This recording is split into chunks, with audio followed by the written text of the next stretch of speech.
스톡홀름에 자리한 한 다국적 기업. 스웨덴의 여성 취업률은 80%에 달할 정도로 높은데요.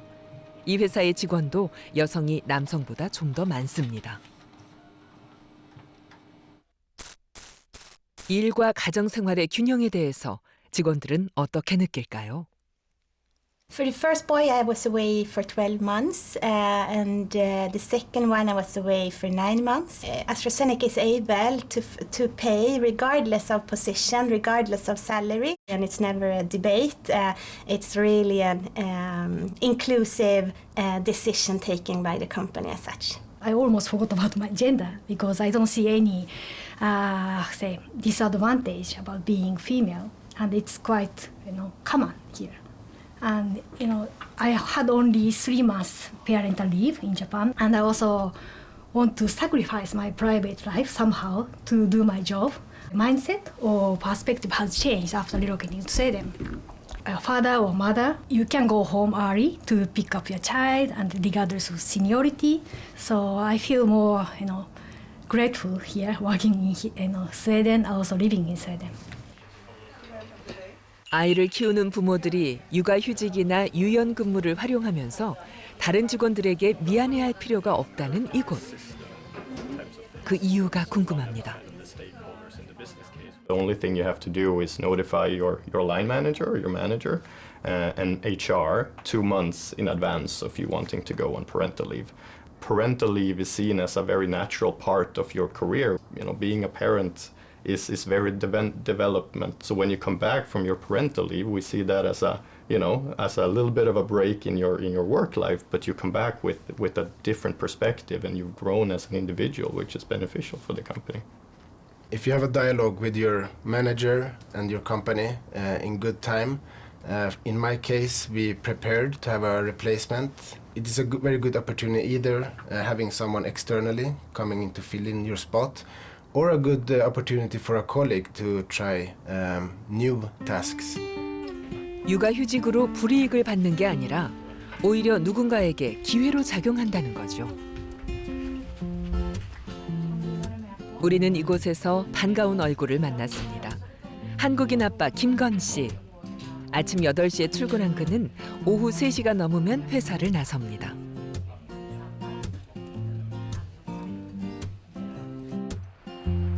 이미 퇴근길 행렬이 시작된 거리.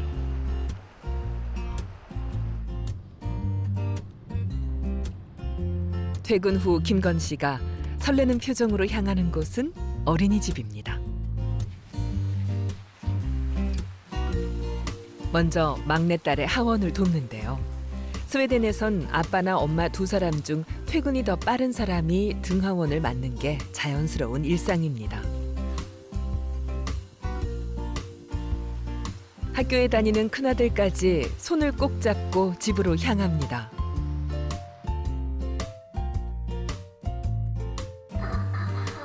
아내 보윤 씨와 스웨덴에서 가정을 꾸린 지 11년. 여느 스웨덴 가족과 다를 바 없이 살아가고 있죠.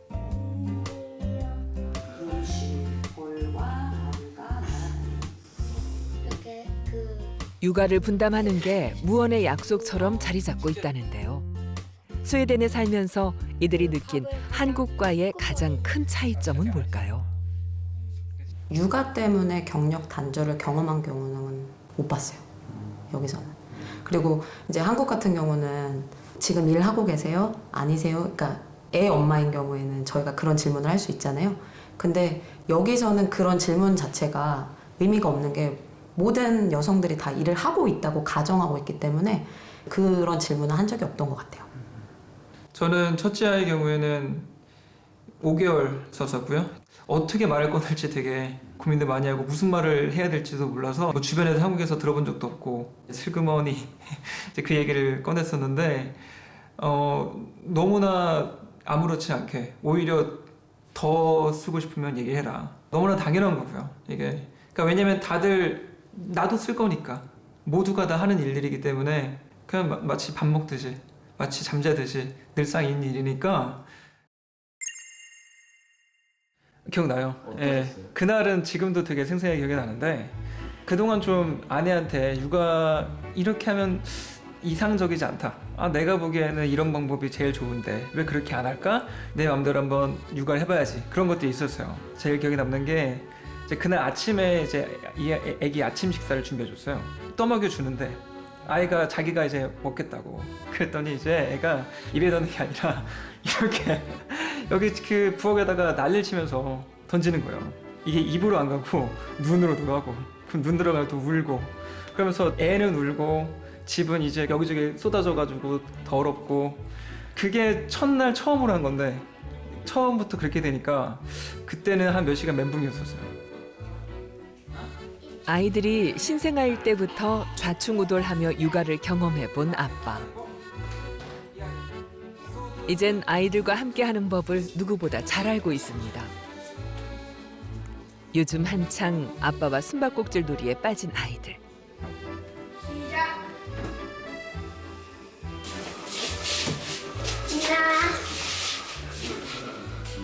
아빠 얼굴 다 보여.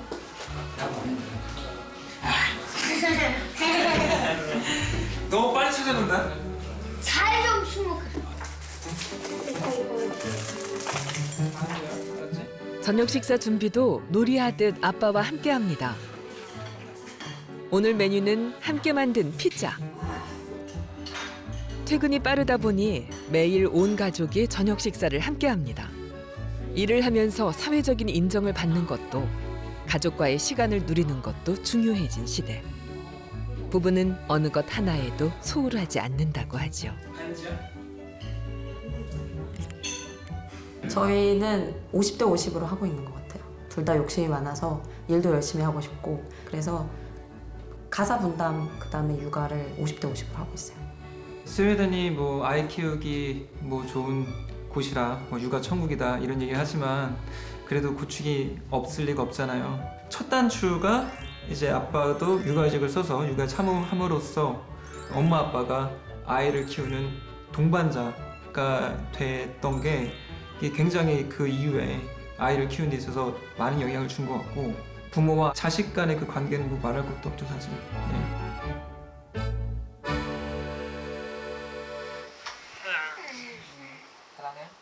어릴 때부터 늘 함께다 보니 애틋하기 짝이 없는 아빠와 아들. 자자이 하나 불 끌게.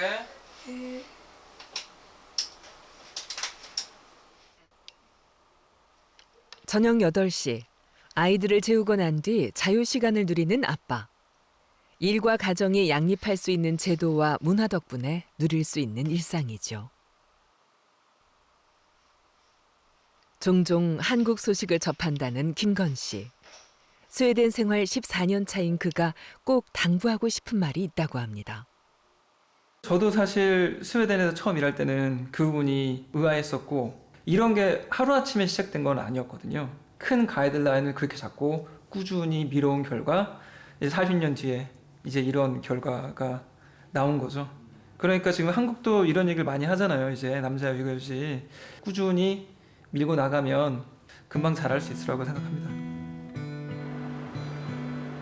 성별을 떠나 또 소득에 관계없이 모든 부모가 아이를 키울 권리를 보장받는 나라. 하지만 돌아보면 결코 한순간에 주어진 것이 아닙니다. 1930년대 여성의 육아휴직이 시작되고 70년대 남성까지 확대된 뒤 계속해서 제도를 보완해 나갔습니다.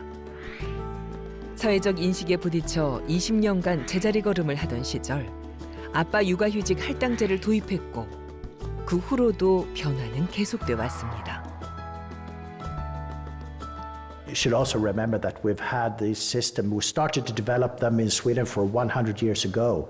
And the idea that everyone talked about back then was that it should not only be the rich that can have more children and increase the fertility rates.